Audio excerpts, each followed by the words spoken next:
Welcome to the Garage Door Heroes podcast. I am your host, Robb Leishman, founder of Legit 5 Garage Door Marketing, and this is the place where garage door dealers become true heroes in their markets and businesses. In each episode, I bring you proven strategies, insider stories, and conversations with industry leaders to help you grow your company, lead your team with confidence, and create the freedom you've been looking for.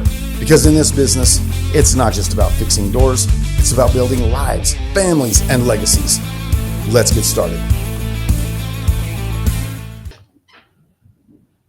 Right on. Okay. Hey, everybody. Thanks so much for tuning into the Garage Door Heroes podcast. Really appreciate everyone that's taking a look and checking us out today. So I have a very special guest. He is someone I consider a good friend. We've known each other for a while, and the circumstances that we kind of came together are a little bit fun and a little bit unique. And it's Nathan Woodard, Northern California. And one of the coolest guys I know, one of the greatest guys in the industry. I'm sure many of you do know him from some of the various organizations. And I don't really want to, steal his thunder. I want him to tell his story.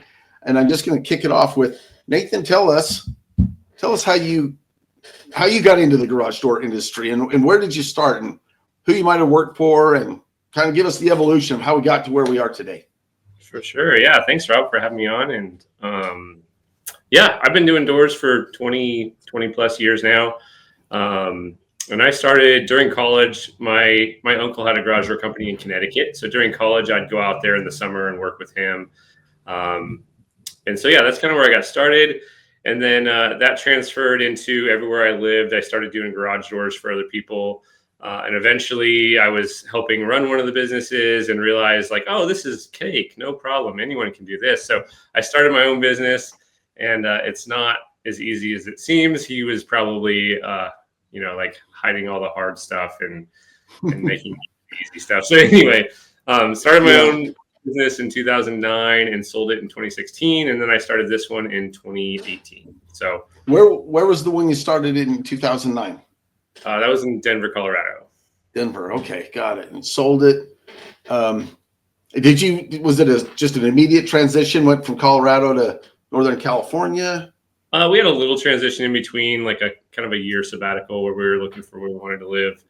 And no one moves to California, but here I am. So great. Yeah, it's been fun. This one was interesting. I started it a little differently. I had brain surgery and was sitting on a chair for 6 months, basically. And so I wanted to start a new company that basically ran as a company and not just relied on me as a installer or whatever. Right. Built this one a little differently. I'm not in the field at all. It's going really well. We have currently 7 techs and 6 trucks. Cool. What else? That's great. I appreciate you just giving us that much. What was it like moving to a brand new area that you're not a native, you haven't lived there for years, and you're starting a business? What was that like, or how did you get business when you're new to an area? For sure. Yeah, that's definitely challenging. If you can get a good presence on Google right off the bat, that's really helpful, especially when you don't know anybody and so you're not building that word of mouth. You don't have 10,000 stickers on the walls. A lot of, just online presence everywhere, and then just immersing yourself in the community. I live in Reading, and it has a really good small business community, just lots of events, a lot of encouragement, a lot of support. And that helped me a lot getting off the ground in the beginning. Terrific. And then if we look at a little bit of evolution, we're in 2 locations now, basically 2 shops. I think that's awesome. I think most of the guys listening to this are dreaming of the day they have one shop full and they need another location with guys. So it's all it's cracked up to be. It definitely adds a whole nother layer of complication, but it definitely opens up, opportunity in other locations as well. So there's pros and cons. Sure. As with everything, we're in the core of us, we're entrepreneurs, right? We love the door industry, but at our core, we did this because we wanted to start something for ourselves and make a better life for whoever our family is typically. For sure. Yeah. And it is not without heartburn, right? On every level. Every time we try and grow, it's not without some headaches and heartburn and scratching our heads sometimes. But, we have our flexibility. We have a better situation, and we're building something for our future, which is in our case, our families. So cool. And I'm really proud of you, Nathan. I am. I don't use that lightly because I have watched you evolve, and I think it's exciting. For sure. So how did you and I come, Legit 5 Marketing? How did we meet when we first met face to face, and sort of how did we connect? Yeah, I was trying to think about that. I think it was at IDA, or was it WASA? Because we ran into each other at another event too. We did see each other at IDA and at the big expo. IDA. We met at WASA. So So WASA is what does WASA stand for, Rob? Western Access Systems Association. Man, you have canceled it. We were both on the board together, and and so that's basically IDA, but for the West Coast, like kind of a smaller organization. We've now partnered with IDA, and that's a great organization. Put on a trade show every year, so that's a lot of fun meeting up every week or every month to go over how to set that all up, and putting the show together. Super fun. It is fun. And it was great. We had a meeting of the board in Southern California, and Nathan got to the hotel. He was kind of solo, and we got to the hotel. We were kind of solo, going, well, no one else showed up. No one else showed up for that day, so we had dinner and drinks, and it was really, we hit it off. It was really fun. Yeah, and we talked about where Pro Garage Doors is at, and it turned out it seemed at the moment like there was a good fit. So what was the situation? That's about a year ago, January. Okay. Yeah. We started talking about what we could do for Pro Garage Doors. Tell a little bit about that situation and kind of where we fit in and what we did in the first few months. Yeah. I think with most companies, nobody knows who you are, even if you think everybody knows who you are. And so you really have to put yourself out there everywhere, in my opinion. There's different strategies for marketing, but sure. For me, it was like, what areas have we not hit in our community? And so I think originally, correct me if I'm wrong, but originally we were talking about adding Nextdoor, the marketing channel, because we'd never advertised on Nextdoor. And so it was like, well, if we're not there, somebody's on Nextdoor that hasn't seen us anywhere else. So let's try that and go from there. Yeah, and there was actually a season right in there that my business was really struggling. We had 3 months that were way under budget, and we didn't lay people off fast enough, or at least let people go home early fast enough. Yeah. And because of that, we just ate through all of our cash reserves. It hit a point where we actually let 3 people go all in the same week. And that was when we had 9 people as a company. We let 3 people go. That was hard. And so I was chatting with Rob, and I said, Rob, is there anything you can do to just pull some triggers and get us some leads? Because we need leads bad.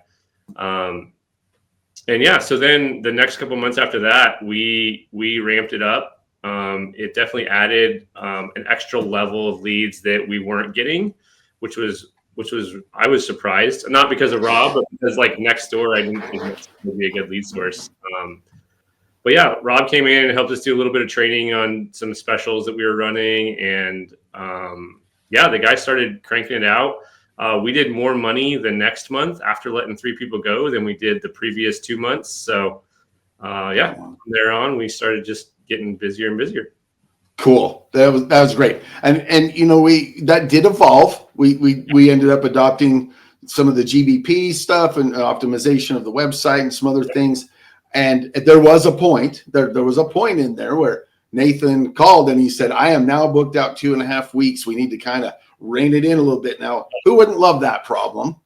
I mean, Rob would probably say, don't rein it back too far because it's a flywheel that you got to get rolling and you don't want to stop that momentum. So yeah, momentum is it. We got to be consistent and momentum. But no, I mean, it can happen. It can happen, folks. And there's ebbs and flows. None of us can really deny we can be slammed, 1 month, and then a couple months later, we might be going, hey, we've got some holes in the schedule that we need to fill.